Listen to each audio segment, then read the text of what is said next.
Chain rules, part 2. All right, today we're going to finish taking a look at our chain rules, so go ahead and take your notes out. I think we've copied rules 1 through 4 down.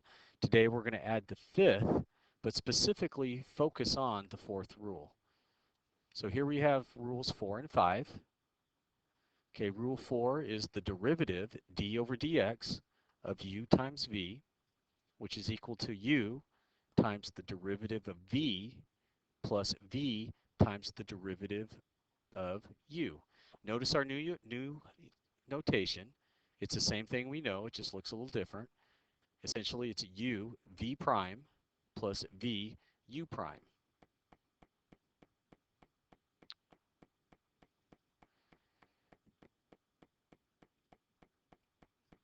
Looking at rule number 5, we have the derivative of u divided by v, which equals v times the derivative of u minus u times the derivative of v all over v squared. And to put it back in the notation we're used to seeing, that's v u prime minus u v prime all over v squared. Okay, these are our last two in our rules we're going to look at this year, but today we're going to specifically focus on number 4, the product rule. So let's take a look at our first example.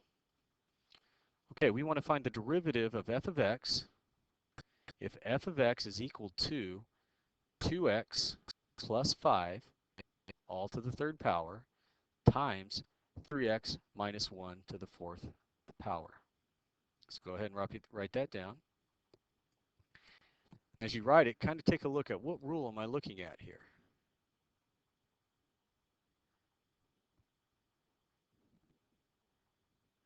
Okay, the first thing I notice that is my first term I can call u, my second term is v. This is v times, or u times v. And by the rule, we can say the derivative of f of x is equal to u times v prime plus v times u prime.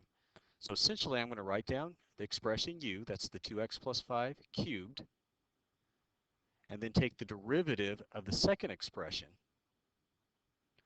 add it to v, 3x minus 1 to the fourth power, times the derivative of u, the first expression. And we can see that done in this example, or this piece right here. So again, this is my u, 2x plus 5 cubed. This in blue is the derivative of v, or v prime.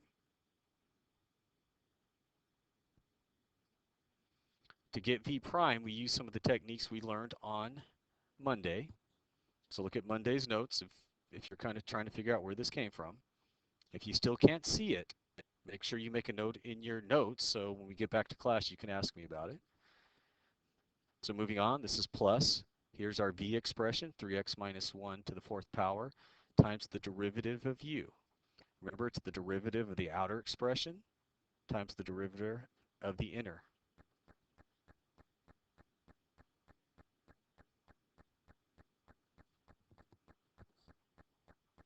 Okay, from here, it's just a matter of simplification. So the first thing I see we can do, and let me scoot this up a little bit, is I can multiply the 4 and the 3 together, which gives me 12, and the 2 and 3 together, which gives me 6. Other than that, not a whole lot I can do. Please don't try to cube these things out. Don't expand out those binomials. The step we're going to take instead is we're going to factor out a greatest common factor. Let's get this out of here. It should not be here. All right, if we factor out a greatest common factor from each of these two terms, in the first term we have a 12, second term we have a 6, GCF of 12 and 6 is 6. Then we just go expression by expression, taking the highest power, 2x plus 5 cubed and 2x plus 5 squared. The lowest power is 2, so we take 2 of them away. 3x minus 1 cubed, 3x minus 1 to the fourth power, take the lowest power, which is 3, pull that out. We're left with 2 times 2x plus 5. And our first term, our second term, is simply just 3x minus 1. So take a second and look that over.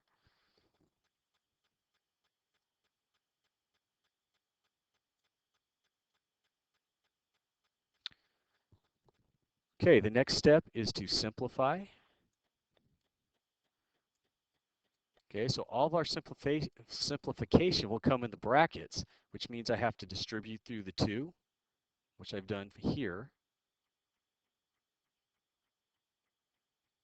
And then I'm just going to combine my like terms. And in doing so, I arrive at my answer, which is 6 times 2x plus 5 squared times 3x minus 1 cubed times 7x minus 9. So go ahead and take a look at that.